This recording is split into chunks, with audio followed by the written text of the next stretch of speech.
Sir, जिस तरह से अतीक का कल गोली मार के और उनके भाई की हत्या हो गई, किस तरह से पार्टी का रिएक्शन है? पहला देखिए, मैंने पहले ही कहा था ये अतीक के किसी लड़के की हत्या की जा सकती है, तो लड़का मार दिया गया।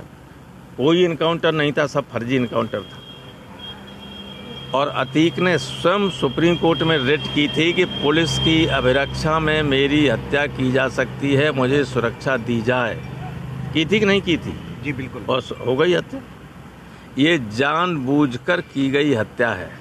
लोकतंत्र के इतिहास में किसी देश में इस तरह से कभी मर्डर नहीं हुआ पुलिस की अभिरक्षा में।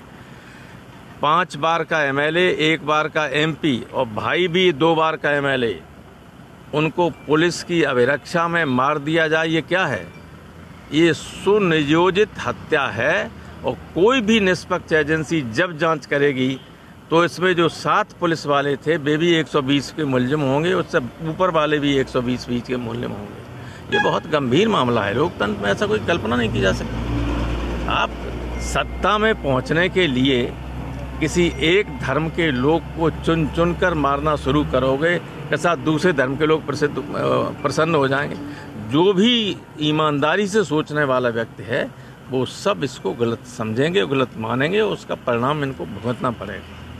अच्छा, तो ये जिस तरह से कल हुआ, कुछ मीडिया कर्मी जब बाइट ले रहे थे क्योंकि मेडिकल के लिए लिए जा रहे थे, ये बताइए 10 बजे किसी मेडिकल के लिए लिया जाता? आपने देखा आपने कभी?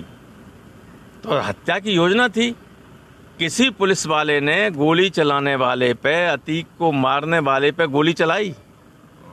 चलानी चाहिए थी कि नहीं चलानी चाहिए थी? तो क्या था? ये योजनाबद्ध तरीके से हत्या की गई।